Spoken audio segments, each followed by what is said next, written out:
Good morning, students. Today we are going to start the topic motion of a charged particle inside a uniform magnetic field. Earlier in the last class, we have finished with the Lorentz force, where we have studied about the motion of the charged particle inside an electric and magnetic field, and also for the case of coupling when electric and magnetic field both are present there. So today we are going to discuss the motion of the charged particle inside a uniform magnetic field. Means we are discussing only about the magnetic Lorentz force. तो यहाँ पे आप देख सकते हैं as the force on charge q is inside b is represented as by the magnetic Lorentz force, that is q times of v vector cross b vector. The direction of magnetic force जो Lorentz force है is always perpendicular to both the direction of the motion of v and the direction of b. Q, because there is a cross product of v vector and b vector, and the resultant is along the direction of force, which is third perpendicular direction to the both the direction v of b vector and v vector. तो यहाँ पे आपको देखने को मिल गया होगा कि that f vector is in the third direction and which is perpendicular to the both the two direction which is given as b vector and v vector. Now we are moving to the next slide.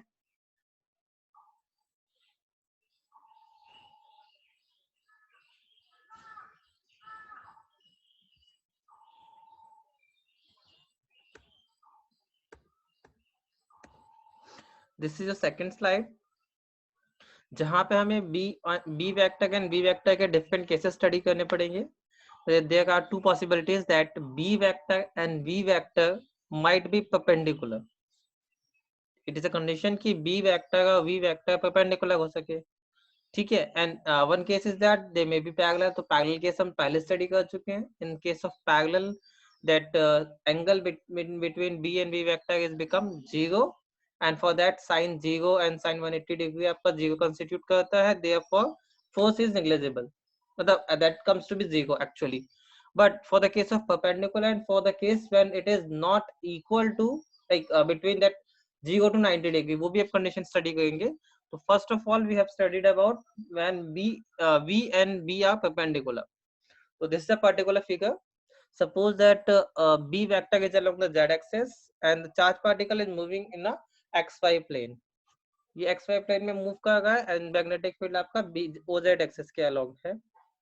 Then as we know that b vector is upward and particle is moving in such a way that the velocity vector is tangential to the direction of motion, then there must be a force applied which is acting toward the center.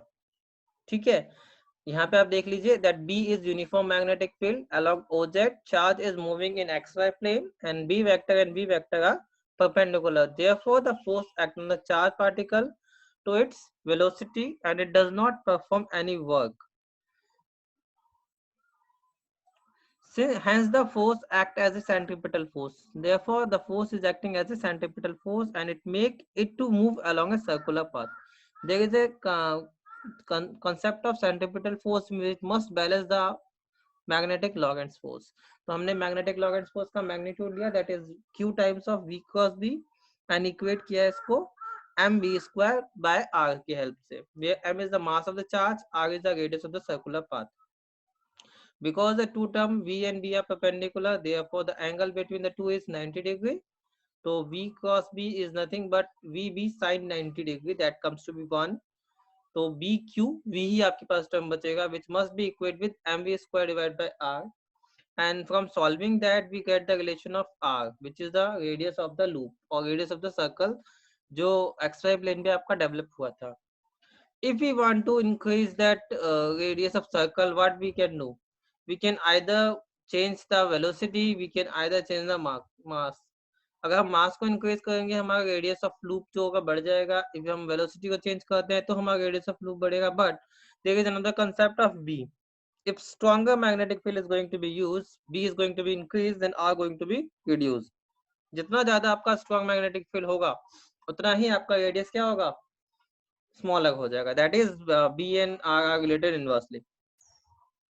Moving to the next line, the time period of the circular motion. अब आपको क्या करना है, आपको उसका time period identify करना है कि how much time it will take to cover एक कंप्लीट जो पाथ फ्लो करने में कितना टाइम पीरियड लगाएगा. Suppose that for the circular motion capital T is the time period and this is equal to circumference divided by the speed with which it is moving, which is velocity actually v. So then 2 pi r is the total distance covered in a circular loop divided by the velocity. Then 2 pi divided by velocity and keeping that r की value जो आपने निकाली थी जो कि red box के अंदर आपको दिख रही है, that r is equal to mb divided by bq substitute करेंगे and v से v आपका कैंसिल हो जाएगा and you left with 2 pi m divided by bq.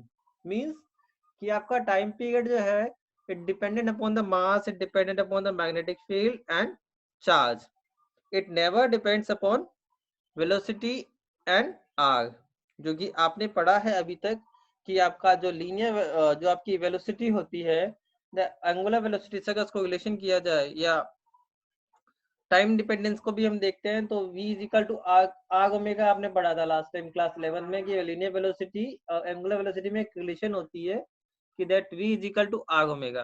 तो वो वहाँ पे वो चीज आर और ओमेगा पे डिपेंड कर गई थी. v जो था ये कंसेप्ट आया था. यहाँ पे अगर हम ओमेगा निकालेंगे विच is nothing but 2 pi bye t, it comes to bq divided by m. It never depends upon the r and never depends upon the v also. तो ये इंडिपेंडेंट फैक्टर बनेगा. यहाँ पे चलते हैं नेक्स्ट स्लाइड पे. This is slide number 3. This fact is made of the use of the accelerator. क्योंकि हमने यहाँ पे क्या देखा दैट हम क्या कर सकते हैं, ये इंडिपेंडेंट ऑफ v है, इंडिपेंडेंट ऑफ r है. टाइम पीरियड निकाला है, r निकाला, तो r और v में एक रिलेशन डेवलप होगा है. If we are going to increase the v, r is going to be increase. जो हमने रिलेशन देखी थी r is equal to mb divide by bq, एक रिलेशन आपकी डेवलप हुई थी, हम उस रिलेशन की बात कर रहे हैं. Using that relation we can use it to accelerate the positive ion. हम पॉजिटिव आयन को एक्सेलरेट करने के लिए इसका यूज कर सकते हैं. Such an accelerator is called cyclotron. ये साइक्लोट्रॉन आपका एक्सेलरेटर होता है. Why we are taking the positive ion, later you will know about this. एक सिंपल सा क्लू आपको दे देते हैं. Mass factor is one factor that decide the which particle is going to be used. ठीक है, तो आप इससे भी आइडिया लगा सकते हैं. The angular frequency omega is called the cyclotron frequency. जो एंगुलर फ्रीक्वेंसी यहाँ पे आपको गिवन है that is omega is called cyclotron frequency. Now for the case for any arbitrary angle other than parallel and perpendicular cases, तो यहाँ पे हम देख सकते हैं फिगर जो आपका बी कंसेप्ट आपको दिया गया है इसके अंदर आप देख सकते हैं यहाँ पे हमने क्या किया, O Z axis as it is जो था आपका वही आपका मैग्नेटिक फील्ड है. इन दिस पर्टिकुलर सिचुएशन हमने जो बी वेक्टर लिया है वो रैंडमली कहीं पे भी एज्यूम कर लिया है. It is not in X Y plane, actually perpendicular plane में नहीं है, ये किसी भी एंगल के साथ आपका इंक्लाइन कर रहा है. सपोज किया it makes an angle of theta with respect to O Z axis. B vector जो है it makes an angle theta with O Z axis. ठीक है, तो obviously it has two component. One is like on the in the plane of X and Y and another is along the OB axis या Z axis आप कह सकते हैं, define कर सकते हैं. सो V वेक्टर के दो कंपोनेंट बनेंगे. वन वेक्टर इज परपेंडिकुलर, एक का कंपोनेंट क्या होगा वर्टिकल कंपोनेंट और एक होगा आपका हॉरिजॉन्टल कंपोनेंट. जस्ट लाइक आप वेक्टर को रिजॉल्व करते हैं टू कंपोनेंट्स के अंदर दैट आर देयर. तो one is Vn, another is Vb. Vb की डायरेक्शन जो हो जाएगी वो मैग्नेटिक फील्ड के अलोंग हो जाएगा. जो Vn हो जाएगा that is nothing but v sin theta and vb जो था v cos theta था. तो vn की अगर हम बात करें तो along the normal to the direction of b vector in xy plane. ये नॉर्मल कंपोनेंट है and it is in the direction of the b in xy plane. Since b and vn, अब देखिए अगर हम बात करें b and vn की अगर बात करें, since they are perpendicular therefore the cross product is going to be 0. तो उस कंसेप्ट को तो हटा ही देंगे हम यहाँ पे. सॉरी हाँ, तो यहाँ पे हम क्या करेंगे बी वेक्टर और वी एन वेक्टर की बात करें तो यहाँ पे साइन थीटा आएगा. ठीक है, क्योंकि हमने थीटा एज्यूम कर रखा है, यहाँ पे 90 डिग्री एंगल नहीं है, दोनों के बीच में थीटा एंगल एज्यूम किया है. तो v perpendicular is V N. Particles move in a circular path. Obviously इसका सर्कुलर पाथ होगा बिकॉज ये एक पर्टिकुलर प्लेन के अंदर मूव कर रहा है. और आपने देखा था पीछे वाले सॉल्यूशन में कि अगर हम b वेक्टर लेते हैं, v वेक्टर लेते हैं तो there must be a force vector which move in a particular orbit, move कर रहा था ड्यू टू सेंट्रीपिटल फोर्स. तो वो सर्कुलर पाथ था. तो यहाँ पे भी ये सर्कुलर पाथ ही फॉलो करेगा which is given as r is equal to m times of v. अब v को हमने vn में कन्वर्ट कर दिया because we are taking one component here, divide by b and q. तो ये हो गया v sin theta divide by B Q. अगर मुझे इसका टाइम पीरियड निकालना है तो time period is total circumference divide by velocity component. Substitute किया, दोनों ही टर्म में sin थीटा आएगा and it become cancel and the left portion is 2 pi m divided by bq. Similar situation as we have studied in previous case for the A. Now, due to Vn, the particle move along the circular path in xy plane. अब देखिए due to Vn जो particle है वो circular path में move कर रहा है xy plane के अंदर. It is also advanced linearly along the OZ axis due to B vector. अब अगर हम बात करें V vector की, जो आपको V वेक्टर था along B direction like OZ axis को अगर हम ध्यान दें तो उसके तरफ भी एक कंपोनेंट लग रहा है.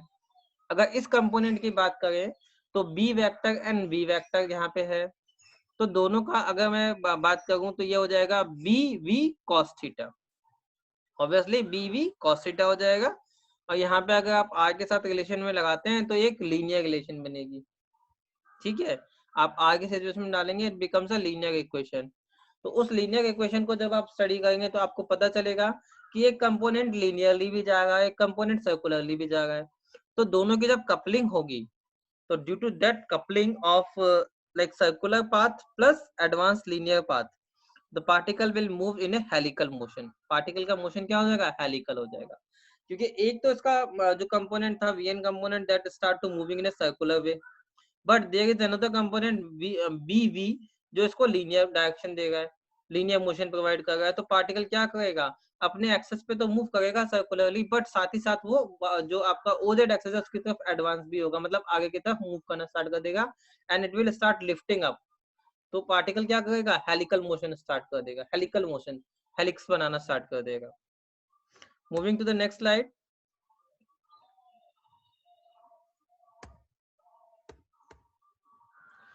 साइक्लोट्रॉन के बारे में आपको डिटेल दी गई है थोड़ी बहुत, तो जैसे नेसेसरी है वहाँ साइक्लोट्रॉन का क्वेश्चन जो आता है उसमें principle, construction, diagram, working, limitation and cyclotron frequency. ये जनरल क्वेश्चन है जो 2 मार्क्स में कोई भी एक क्वेश्चन उठ के आ सकता है, या हो सकता है 2 क्वेश्चन आपको दे 1 मार्क्स में. तो सबसे पहले हम साइक्लोट्रॉन की बात करें. साइक्लोट्रॉन एक्चुअली क्या है? साइक्लोट्रॉन जैसे कि आपको बताया, it's a kind of accelerator for the positive charge particle. It is an accelerator used for accelerating the charged particle so that they acquire enough energy to get start the nuclear reaction. Nuclear reaction जिसको करने के लिए बहुत ज्यादा ट्रेमेंडस amount of energy चाहिए होता है obviously, तो उसको लार्ज एनर्जी पार्ट प्रोवाइड करने के लिए हम क्या कर सकते हैं? We are not going to be useful there, तो हम क्या करते हैं? वहां पे साइक्लोट्रॉन का टेक्निक यूज करते हैं. हम पार्टिकल्स को एक्सेलरेट करते हैं and that particle will start further reaction. Cyclotron is suitable for accelerating the heavy charge particle. Cyclotron की हेल्प से आप हैवी चार्ज पार्टिकल को एक्सेलरेट कर सकते हैं, just like proton, alpha particle and positive ion. Proton आप ionise gas को ionise करके क्रिएट कर सकते हैं. अल्फा पार्टिकल के लिए आपको हीलियम गैस यूज करनी पड़ती है, ठीक है. और you can also use hydrogen for the proton और positive ion. What the principle behind this is that it states that positive ion can acquire sufficiently large energy with a comparatively smaller accelerating potential. Means if you are applying a small accelerating potential, the velocity of the particle can be raised in such a high level that it has enough energy. The difference by making it to cross the same electric field times and again by the making use of the strong magnetic field. और ऐसा करने के लिए आप क्या कर सकते हो? उसकी वेलोसिटी को इंक्रीज करने के लिए आप क्या करोगे? What you are going to do? You are going to passing that charge particle in the electric field multiple times as well as to the magnetic field. Means there is a coupling of the two field, electric and magnetic field, from which the number of particle is going to be passed number of times, and due to that the energy is going to be increased. So look at the figure. यहाँ पे आपने north pole and south pole आपके 2 पोल लगा दिए हैं. therefore there is a electric field.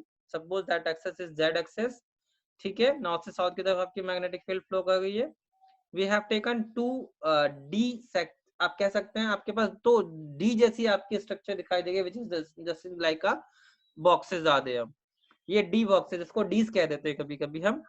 ये डीज जो होते हैं इंसुलेटेड होते हैं और इसको मतलब एक मेटेलिक चैम्बर में प्लेस किया जाता है इन डीज में क्या होता है, एक ओपन एग्जिट पॉइंट होता है, लाइक हम कह सकते हैं इनमें एग्जिट पॉइंट होता है। जब हम किसी चार्ज पार्टिकल को यहाँ पे सेंटर पे प्लेस करते हैं and we are applying a high frequency oscillator, जहाँ से हम वेरिएबल जहाँ से हम स्मॉल अमाउंट ऑफ पोटेंशियल्स को मतलब यूज अप कर रहे हैं, एंड ड्यू टू दैट एक प्लेट आपका पॉजिटिव बन जाता है, एक प्लेट आपका नेगेटिव बन जाता है, ठीक है। One plate is becoming negative, another plate is becoming positive, and due to that positive and negative condition particle will start moving the negative side to the positive side। तो हम उसकी construction को study करते हैं। D1 and D2 are the two D-shaped hollow semi-circular chamber and Ds। क्या है ये आपको पता चल चुका है, सेमी सर्कुलर होलो चैम्बर, इनको Ds भी कहते हैं।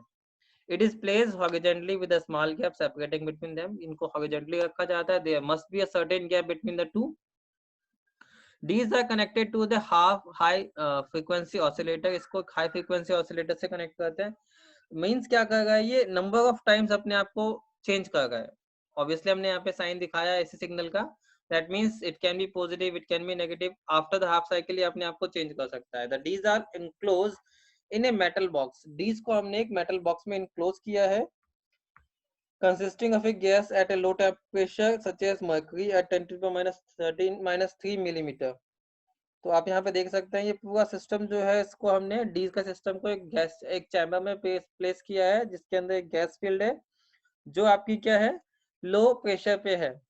The whole setup is place between the two poles of the strong magnet. Electromagnet आप यहाँ पे यूज कर रहे हैं, नॉर्थ एंड साउथ पोल। तो magnetic field is perpendicular to the dees. चलते हैं हम नेक्स्ट स्लाइड पे। This is the working. The positive ion produced in the gap between D1 and D2 by the ionization of gas।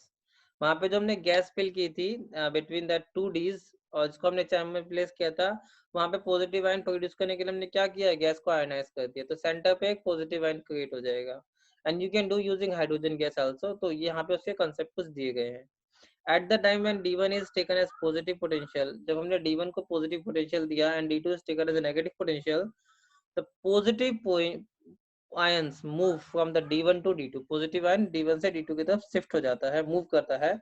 And अगर क्योंकि वहां पे electric field apply हो गई है, तो obviously it must follow the circular track, circular path में follow करेगा, ठीक है।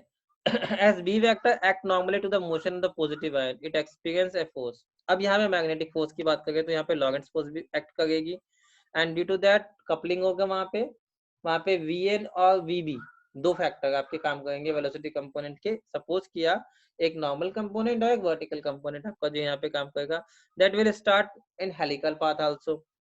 तो force on the positive ion due to the magnetic field provided necessary centripetal force to the positive ion and it is deflected along a circular path. वो circular path में move करना start कर देगा। अब हम बात कर रहे हैं बी वेक्टर की। The strength of magnetic field and m is the mass of positive ion, v is its velocity, q is its charge, then ये आपके पास रिलेशन पहले भी आई है, r is equal to mv divide by bq।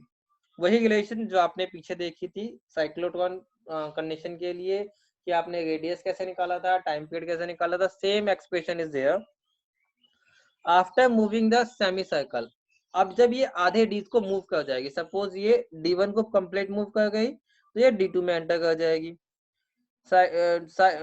path after moving along a semicircular path side D2, the positive ion reaches to the gap between the two D's at this stage। ये पहले D1 से पास होगा, D2 में जाएगा, और उसके बाद जो आपका खाली स्पेस था, मतलब जो D1 और D2 में खाली गैप था, वहां पहुंचेगा।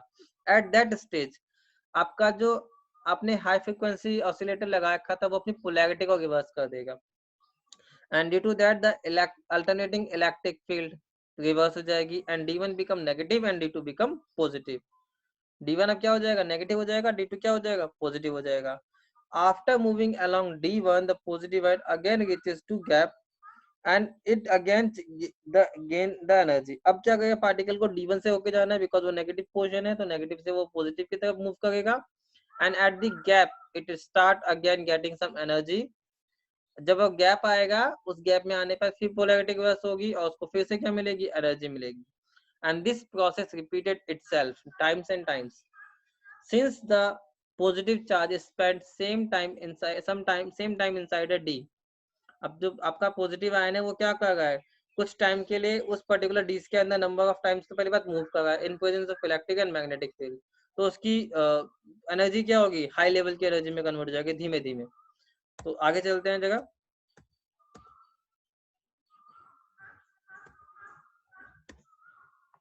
Look at this, irrespective of the velocity and the radius of the circular path. वो जब मूव कर रहा है एक बार डी से दूसरे डी में, तो ये इंडिपेंडेंट है वी एन आर पे, ये भी आपने देखा था, जो टाइम पीरियड होता है it is independent of V and R. If we suppose the time spent inside a D, अब सपोज किया एक डी में उसको जो टाइम लगता है वो टी मिलता है, मैं दोनों डीज की बात नहीं कर रहा, I am talking about a single D, तो मैंने इसको स्मॉल टी से इंडिकेट कर दिया है। This is nothing but semi circular path की जो सर्कमफ्रेंस होगा, ठीक है, कर्व सरफेस होगा, और जो आपकी वेलोसिटी होगा उसका रेशियो होगा। तो we have taken as pi r divide by v. तो time period for the semi circular disc के लिए अगर निकाला जाए, डीज के लिए निकाला जाए, तो T is equal to pi M divide by B Q, where T is independent of V and R of the semi circular path. Cyclotron की अगर फ्रीक्वेंसी की बात करें, तो साइक्लोट्रॉन की फ्रीक्वेंसी निकालने के लिए क्या करना पड़ेगा, हमें टोटल टाइम पीरियड से रिलेट करना पड़ेगा, which is nothing but capital T is equal to 2 times of semi circular time, जो सेमी सर्कुलर पाथ का टाइम पीरियड था। तो वहां से आपने कैपिटल टी की टर्म निकाली, again you got the same relation, capital T is equal to 2 pi M divide by B Q. तो साइक्लोट्रॉन फ्रीक्वेंसी अगर हम बात करें तो ओमेगा यहाँ पे निकाल के आपको दिखाया गया, which is 2 pi by T and comes to be B Q by M. Original relation वही थी जो आपने पहले पढ़ी थी, उसी को हमने साइक्लोट्रॉन फ्रीक्वेंसी के टर्म में यहाँ पे दोबारा से निकाला है। साइक्लोट्रॉन फ्रीक्वेंसी की बात करें तो आप B Q divide by 2 pi M निकाल सकते हैं। अब यहाँ साइक्लोट्रॉन फ्रीक्वेंसी और cyclotron angular frequency, question depend करता है कि आपसे क्या पूछा गया, आप उसके अकॉर्डिंग निकालेंगे। That is the magnetic resonance frequency, इसको रेजोनेंस फ्रीक्वेंसी भी कहा गया, मैग्नेटिक रेजोनेंस फ्रीक्वेंसी। रेजोनेंस क्या होता है, अगर चीजें अपने आप को बार-बार क्या करती हैं, रिपीट करती हैं, that is a case of resonance, आपने पढ़ा भी होगा वहां पे क्लास 11th के अंदर। अब बात करते हैं लिमिटेशन। अब साइक्लोट्रॉन को हम पढ़ तो बड़े उससे गए हैं, मतलब डिटेल में, बट यहाँ पे भी कुछ ना कुछ लिमिटेशन होगा, तभी तो हम इसके अंदर कोई ना कोई नया इम्प्रूवमेंट करेंगे। तो यहाँ पे लिमिटेशंस आपको दो दी गई हैं। फर्स्ट लिमिटेशन इज दैट कि अगर पार्टिकल को बार बार एक्सलरेट किया जाएगा, बार बार उसकी स्पीड को चेंज किया जाएगा, तो एक ऐसी कंडीशन आएगी जब आपका पार्टिकल की स्पीड क्या हो जाएगी, is becoming comparable to the speed of light, that means c 3 into 10 to the power 8 meter पर second. At that particular situation जब आपका स्पीड कंपैरेबल हो जाती है स्पीड ऑफ लाइट के, then mass is not a fix quantity, तब mass आपका static quantity नहीं है, mass is also going to be change by the relation m is equal to m0 divided by square root of 1 minus v square by c square, where v is the velocity of the particle and c तो आपको पता ही है, m0 is a rest mass। मतलब जब हमने assume किया था कि हमारा ऑब्जेक्ट रेस्ट पे है, उस टाइम उसका जो मास था दैट इज m0। तो उस टाइम के लिए अगर मैं क्या करूंगा, सेमी सर्कुलर आर्क के लिए टाइम पीरियड निकालूं, तो सेमी सर्कुलर आर्क के लिए टाइम पीरियड क्या हो जाएगा, pi m0 divide by B Q square root of 1 minus B square by C square. अब देखिए यहाँ पे अगर मैं वेलोसिटी को बढ़ा दूंगा, if I am going to increase velocity factor, तो ऑब्वियसली वेलोसिटी बढ़ने से आपकी कंपैरेबल टू सी हो गई है, तो सॉल्व करने पे आपके पास टी की वैल्यू जो होगी, बिकॉज आपका डिनोमिनेटर क्या होगा, डिक्रीज होगा, डिनोमिनेटर डिक्रीज होगा, therefore time period is going to be increase. तो टाइम पीरियड आपका क्या हो जाएगा, और बढ़ जाएगा। मींस अगर वेलोसिटी को इतना कंपैरेबल कर दूं तो आपका टाइम पीरियड जो होगा वो इंक्रीज होगा। ठीक है, आगे की बात करें, cyclotron is used to accelerate the heavy charge. Cyclotron का यूज केवल हैवी चार्ज पार्टिकल पे ही अप्लाई किया जाता है। It is not suitable for accelerating electron because of low mass, and you have seen that time period का mass से क्या रिलेशन है, डायरेक्ट रिलेशन है। अगर टाइम पीरियड को अगर मास को डिक्रीज किया गया तो टाइम पीरियड अपने आप क्या हो जाएगा, डिक्रीज हो जाएगा। और सेम उसका इफेक्ट, एडवर्स इफेक्ट आपका किससे पड़ेगा, फ्रीक्वेंसी पे पड़ेगा। तो दैट इज अ फैक्टर जो कि हमको यहाँ पे दिया गया है। So this is all about the concept of magnet charge particle in a magnetic field when it is perpendicular case, when it is for any arbitrary angle, and for the case कि आपने cyclotron को कैसे study करना है। Cyclotron case जो question जो है, cyclotron question जो मिलता है, ये आपका एक फिक्स क्वेश्चन है जो एग्जाम के अंदर आता रहता है। 2 मार्क्स का क्वेश्चन में आएगा तो आपके साथ 2 स्टेटमेंट पूछ सकता है, चाहे लिमिटेशन के साथ प्रिंसिपल पूछे या डायग्राम पूछे।